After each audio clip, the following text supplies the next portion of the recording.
Maiden to a different stratosphere, really, Bruce joining, and more to the point, that Number of the Beast album. For as much good as Paul had done the band for the first 2 years on the first 2 albums, when Number of the Beast was released with a new singer, Iron Maiden couldn't really have wished for anything more. At that stage, having built up the momentum, which Paul was an integral part of, to change singers could have been critical, to be honest. And it was a big chance to take. And obviously a lot of the songs were already written before Bruce came on board. But it was the right album with the right songs at the right time, and indeed the right singer with really a completely different singing style, but someone who managed to, you know, do justice to those songs that Paul had sang on the first 2 albums, and certainly, you know, scream his heart out on the stuff that was to be featured on Number of the Beast, which to many people is the classic Iron Maiden album.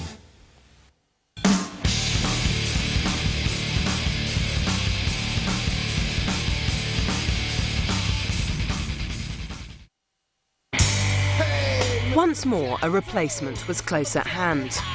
Bruce Dickinson, the vocalist of fellow British rockers Samson, was disenchanted with his band, and in October 1981, he was accepted as the new vocalist of Iron Maiden.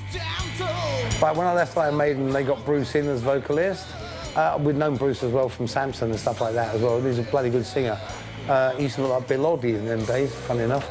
He used to have the beard. But he's a great singer. It was different, it was a change, different vocal tones and things like that, and they sort of definitely heavied up a bit more metal, so it was cool. So, you know, I was pretty happy that they'd done that. I think that's one of the greatest albums they've done, actually, Number of the Beast. So, you know, it's different change, different style. It's good, it's worked, definitely works. I think really the success of Iron Maiden took off when Bruce joined the band, because that was the final component that really made sense of it. And whereas there were some, you know, really hardcore fans before that who could maybe see what was going on behind it, once Bruce started making sense of the top line, if you like, I think that's the point at which Iron Maiden really took off. You know, when I was a kid, my dad used to say, look, I don't care what you become, you know, when you get a job. I don't care if you're a road sweeper or a dustman. But as long as you're the best road sweeper or the best dustman or the best whatever, that's all that matters. I think without any doubt that the album that made the difference, that actually transformed Maiden into a true international band, was The Number of the Beast, because this was the one that really broke in America first. Almost certainly due to the fact that Run to the Hills had been such a great song with the MTV video. They were one of the first people to work to the MTV thing, and it was a great video for Run to the Hills, and it was touching on the Native Americans, and it was you know, it really did capture the psyche.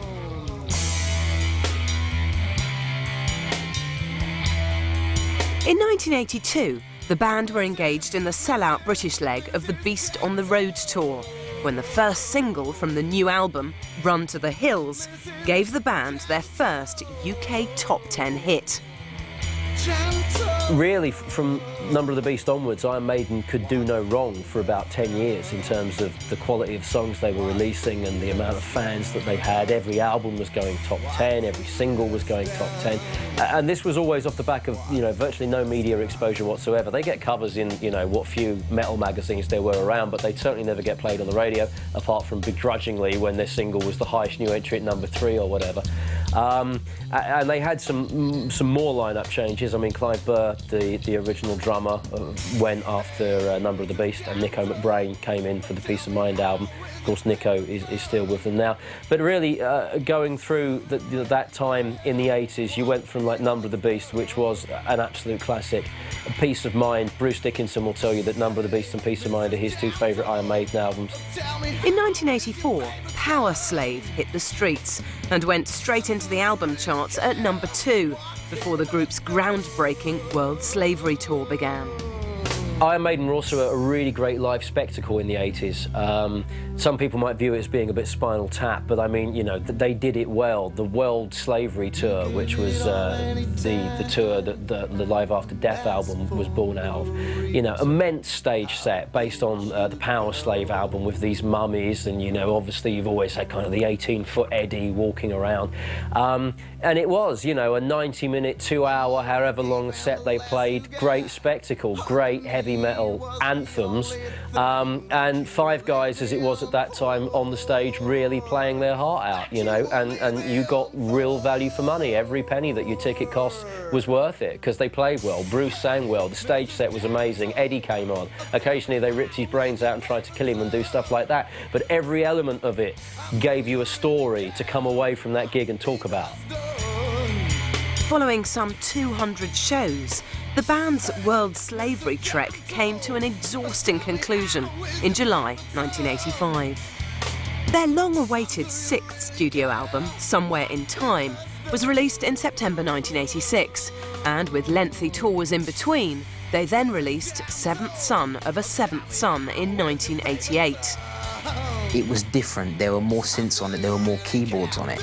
Iron Maiden were accused of selling out on it. You know, you had fans in bands like Metallica and Slayer and Anthrax, all of who got into early Maiden, and they were formed by those kind of bands. You know, they were sparked creatively by that kind of music. They found 7th Son. A lot of them found 7th Son to be weaker than they perhaps wanted. But in terms of creativity, this was their best one. You know, they had their best songs on it. They came up with a string of classics like The Evil That Men Do. Infinite Dreams was on that album, and also the title track was another epic. It was their best up to that point. It was a long song. It went on and on and on, but it was clearly showing that Maiden had developed so much from their early years. You know, on the first 2 records, you know, they were basically writing hard rock songs, you know, which had a start, a middle, and an end, and that, you know, that was all over in, you know, a very quick period of time. This time, up to this point, it was clear that from 7th Son of a 7th Son, the title track and the whole album, Iron Maiden had developed massively. Confirming Maiden's position as Britain's premier metal act, the band had no album scheduled for 1989 and were able to look forward to a real break before the start of the 1990s.